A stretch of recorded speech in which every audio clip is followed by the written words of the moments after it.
Hi friends, IRDA ने corona के इस दौर में कोरोना रक्षक पॉलिसी के रूप में एक सराहनीय कदम उठाया है। आईआरडीए ने 26 जून को कोविड के ट्रीटमेंट के लिए स्टैंडर्ड पॉलिसी की गाइडलाइन सभी इंश्योरेंस कंपनी के लिए जारी की है। स्टैंडर्ड पॉलिसी का मतलब है इस पॉलिसी की coverage and terms and condition IRDA की इस नोटिफिकेशन के अनुसार ही होगा। इस पॉलिसी को आप कौन कौन सी इंश्योरेंस कंपनी से ले सकते हैं, इसकी कवरेज क्या है, कौन कौन से लोग इस पॉलिसी को ले सकते हैं, इसका वेटिंग पीरियड क्या है, इस पॉलिसी के अंतर्गत क्लेम मिलने के कंडीशंस क्या हैं और इस पॉलिसी से रिलेटेड जो भी महत्वपूर्ण बातें हैं वो सब कुछ जानेंगे हम इस वीडियो में। लाइफ इंश्योरेंस और जनरल इंश्योरेंस की जितनी भी कंपनियां हैं सबके पास यह पॉलिसी मिलेगी। जी हां, हेल्थ इंश्योरेंस, लाइफ इंश्योरेंस और जनरल इंश्योरेंस सेक्टर की जितनी भी इंश्योरेंस कंपनियां हैं सभी इस प्रोडक्ट को सेल कर सकती हैं।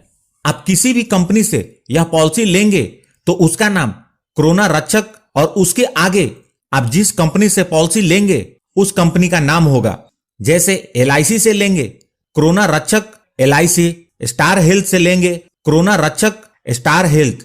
चाहे आप किसी भी कंपनी से इस पॉलिसी को लेंगे, इसके टर्म्स, कंडीशन और बेनिफिट एक जैसे ही होंगे। आइए अब बात करते हैं इस पॉलिसी को कौन कौन से लोग ले सकते हैं। जिनकी एज 18 ईयर्स से लेकर 65 ईयर्स है वो इस पॉलिसी को ले सकते हैं। मतलब minimum age eight entry 18 years है और maximum age eight entry 65 years है। इस पॉलिसी को लेने के लिए मिनिमम सम एश्योर्ड 50,000 रुपए है और इस पॉलिसी के अंतर्गत मैक्सिमम सम एश्योर्ड 2,50,000 रुपए है। आप 50,000 से 2.5 लाख तक का सम एश्योर्ड ले सकते हैं। इस पॉलिसी के अंतर्गत 3 पॉलिसी पीरियड अवेलेबल है।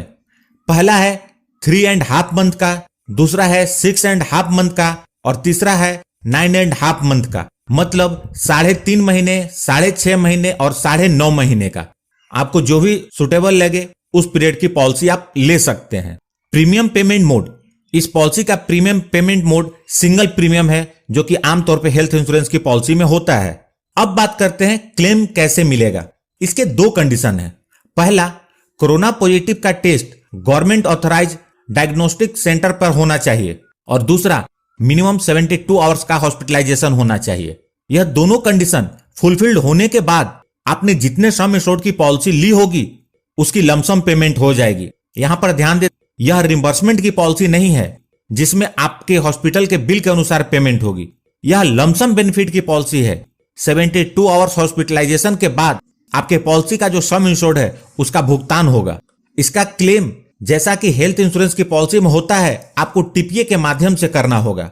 आगे बढ़ने से पहले यदि वीडियो काम की लग रही हो, मुझे प्रोत्साहित करने के लिए इस वीडियो को लाइक कर दें। अब बात करते हैं प्रीमियम के बारे में। तो आपको बता दूं, कोरोना रक्षक पॉलिसी 10 जुलाई से उपलब्ध होगी और सभी इंश्योरेंस कंपनियां 10 जुलाई तक अपने प्रीमियम को लेकर मार्केट में आएंगी। और सबसे महत्वपूर्ण, वेटिंग पीरियड। इस पॉलिसी में 15 डेज का वेटिंग पीरियड है। अर्थात कोई भी इस पॉलिसी को लेता है और उसके 15 दिन के बाद कोरोना होता है तो वह कवर होगा। यदि पॉलिसी लेने के 15 दिन के अंदर कोरोना पॉजिटिव हो जाता है तो यह क्लेम नहीं मिलेगा। पॉलिसी से जुड़ी एक महत्वपूर्ण जानकारी आपको दे दूं, किसी भी इंश्योरेंस कंपनी का जो भी प्रीमियम होगा वह पैन इंडिया बेसिस पर होगा। कोई जोन वाइज रेटिंग नहीं होगी। आमतौर पे हेल्थ इंश्योरेंस की पॉलिसी की जो रेटिंग होती है वह जोन वाइज होती है। इंडिया को अलग अलग जोन में डिवाइड करते हैं और उस जोन के अकॉर्डिंग अलग अलग रेट पे पॉलिसी मिलती है। लेकिन इसमें जोन वाइज रेटिंग नहीं होगी, पैन इंडिया एक ही रेट होगा। दोस्तों, अभी के समय को देखते हुए यह एक महत्वपूर्ण जानकारी है, तो आपसे रिक्वेस्ट है कि इसे अपने जानने वालों में जरूर शेयर करें। आगे कोई भी अपडेट आता है तो उसे लेकर मैं आप तक आऊंगा।